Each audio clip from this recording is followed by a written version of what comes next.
Now, one of the biggest things we face is the technocracy.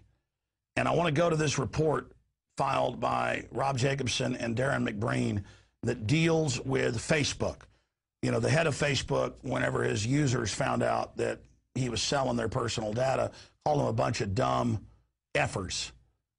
He's like, they trust us, these idiots. See, these parasites get off on using your trust. They get off on not having basic humanity.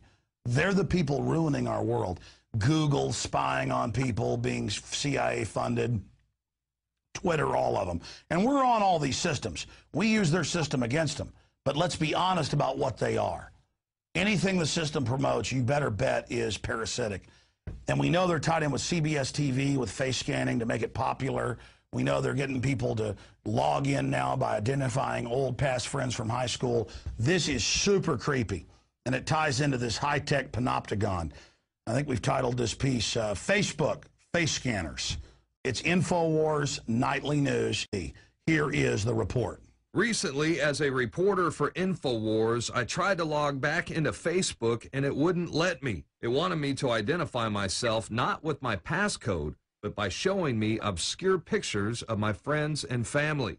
I had the feeling that it had something to do with testing their face recognition technology, and then I saw this article in the Wall Street Journal. We know governments are quietly using face scanning cameras on street corners and in airports, and they have license plate scanners, but how are they going to get the public to openly accept a surveillance society? Well, Facebook recently teamed up with CBS to promote their new fall drama, Person of Interest, to condition people to opt in to their face recognition program. They know who these people are and what their names are, and they want you to confirm it for them. Sure, the security measure confirms who I am, but it also confirms for them who my friends and family are. So I went out to the street to find out what people had to say about all this. I tried to log on from a different computer that I never used before, and Facebook prompted me to say, look, we want you to go through a series of face recognition.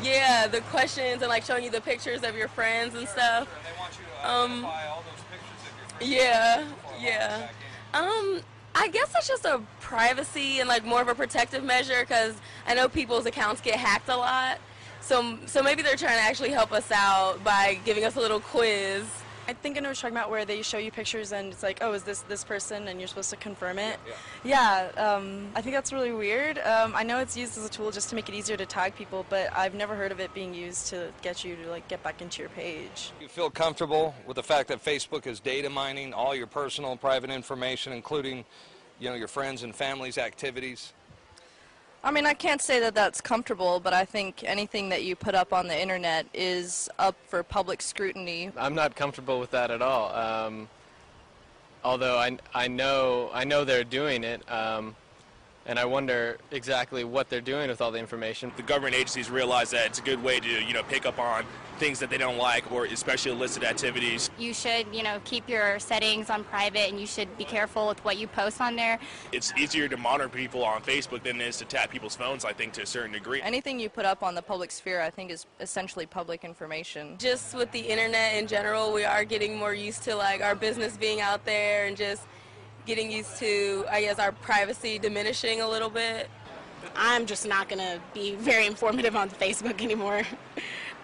No, untag myself from every post that I've ever been in. Some people are concerned that Facebook, it might be used to acclimate the public into accepting surveillance society. Absolutely. I definitely think that while it might not be intentionally so, it could be intentionally so, but it's definitely serving as that. I think it is getting us acclimated to a surveillance world.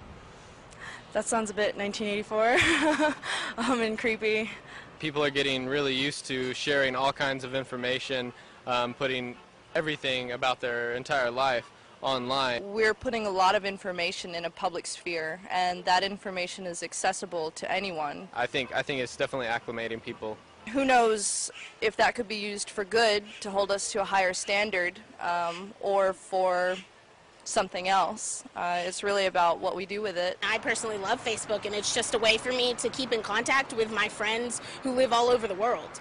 And for anyone to use that for like keeping track of people. I think that's just really creepy, actually. I don't feel comfortable with that. It's incredible. Internet kill switches, cybersecurity, the takeover of the web, warrantless wiretapping. This is America 10 years after 9/11, and it has nothing to do with keeping us safe. Zuckerman, the owner of Facebook, insultingly called his own users dumb Fs. But worst of all, once you've posted your photos and your personal data on Facebook, they say they own it forever. You can make your account private, but it's always there. They're using it. Social networks like Twitter, Facebook, and all of it, they have deep government ties. Google was set up with funding from In-Q-Tel, a company whose main client is the CIA.